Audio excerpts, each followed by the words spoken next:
Minutes after 7. Welcome back. Thanks again for joining us. Now, to achieve maximum and impactful service delivery, the Home Affairs Department will this morning launch the Smart Card Only office in Soweto in Gauteng. The minister saying it's Smart Card Dedicated Office, to put it exact. The event will also see some of the township's prominent figures receive their Smart ID cards. To tell us more, we're joined in the studio now by the minister himself in the Department of Home Affairs, Minister Malusi Gigaba, who also happens to be a newlywed. Congratulations to you and welcome to Morning Live. Thank you very much. Minister, perhaps let's get the elephant in the room out of the way so we can focus solely on the smart ID cards, the issue of the immigration regulations. On Friday, I understand that you met with people from the travel and tourism sector who were perhaps raising some issues with regard to restrictions that this imposes on tourists who'd like to visit South Africa. What came out of that engagement? In actual fact, it was a very good meeting. It's a series of meetings we've been holding with people from different sectors. After we met with Minister Hanekom, we also had meetings with the tourism industry. We met the travel industry on Friday. The Deputy Minister, Fatima Chohen, is also meeting with the film industry so that we continue listening to them, because we had said that our doors are open to people who want to come forward.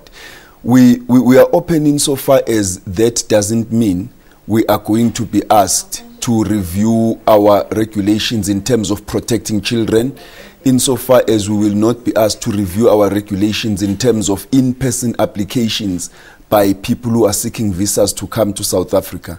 Because we believe that much as we need to continue to facilitate travel into South Africa and contribute to economic development, but we must also balance that with the national security interests of our country, because without a secure country, tourists will not come to South Africa. So the tourism industry, the sector, has been saying to us, we understand the rationale of your actions, of the new regulations.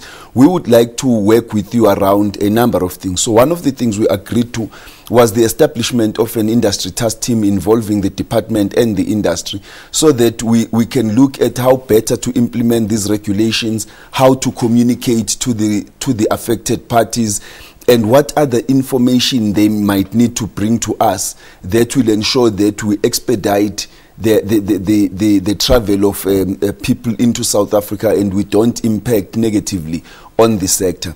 We, on the other hand, said to them, we understand some of the issues that they are raising.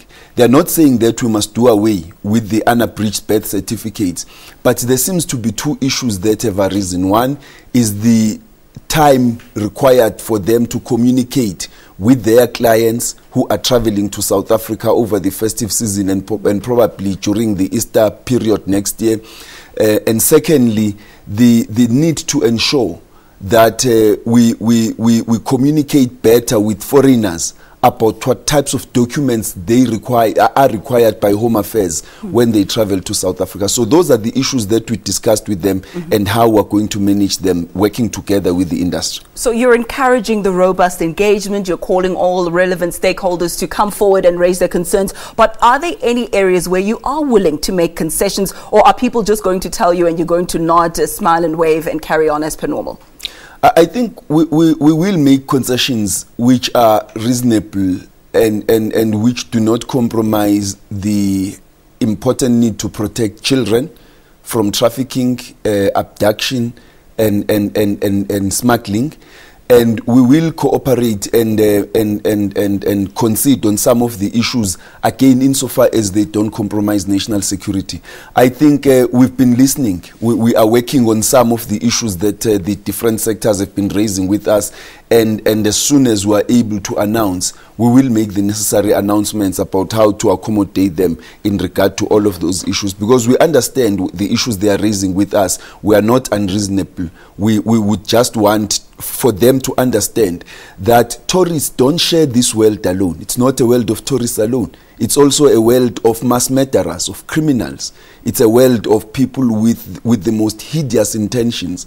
And so we need to balance the important need to ensure that we facilitate the movement of persons and particularly the travel for tourists, but on the other hand, the national security of the countries to which the travelers are traveling. All right. We'll follow up on that story as time goes on, and perhaps when you're done with all the engagement and discussions, we can revert back to this discussion. But let's turn our attention to something that also has security features. The smart cards are not only just for keeping up with the times of technology, but also have some security features in that embedded in them as well. Let's speak about that now. The new ID card office that's being set up. You've corrected me and said it's a smart card dedicated office. Yes. How is it different to any of the other offices we've seen thus far? The difference with the smart ID card dedicated office is that it deals with only the smart ID card applications. So if you go into that office, you will not get other services like your birth registrations, death certificates, marriages. They will not be offered in this facility. We only deal with the smart ID card and the passport, because both of these processes are fully automated. They utilize almost exactly the same processes in terms of their applications and how the process takes place until it returns to the applicant, and that's what the smart ID card dedicated office does. It's a highly modernized, highly technological facility which is virtually paperless altogether. And we assume will increase efficiency and that quick turnaround time to meet whatever deadline has been set for South Africans to acquire smart cards. I think what we have, we've been receiving very positive feedback from South Africans about the smart ID card. They are receiving it. Some of them have said even within 4 days, working days, others within 7 working days. But what we are doing is to ensure that the whole process is paperless, automated. There is no human intervention from the point a person applies for the document until the smart ID card returns to them. There is no person who interferes with that process. It takes place in a fully electronic and automated way. And so we can guarantee the integrity of the system as well as the security of the document which you are receiving back. Some of the luminaries that will be involved in today's event to launch this new office, speak to us about them briefly. Well, it's some of the prominent people from Soweto in the soccer fraternity, in arts and culture, who are going to be there to receive their documents, because we've decided that we must expand the Home Affairs footprint in a creative way. For the first time, to have a Home Affairs office in a shopping mall as popular as Maponya Mall.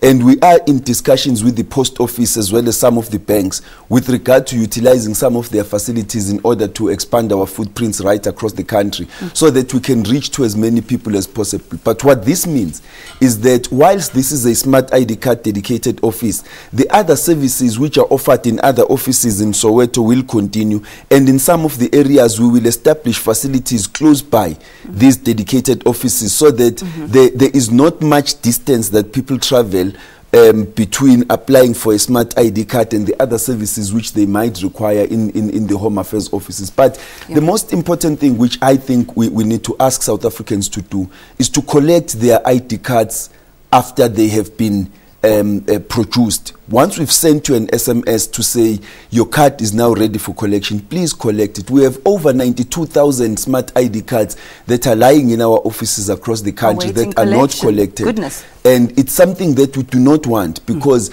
keeping these cards in our offices makes us vulnerable to crime and corruption, but it actually exposes these cards to theft and other things, because the reason we are automating all our processes and modernizing the department is so that we can restore integrity in our documents, both for South Africans who are holding these documents and during their travel abroad, so that the other countries can trust the documents that we are holding. Mr. Minister, thanks again for your time. Minister in the Department of Home Affairs, Mr. Malusi Gigaba, thank you so much. Valen, you heard it. You must go and apply for your smart card, your smart ID card, and then collect it when you're done. Valen has got the latest for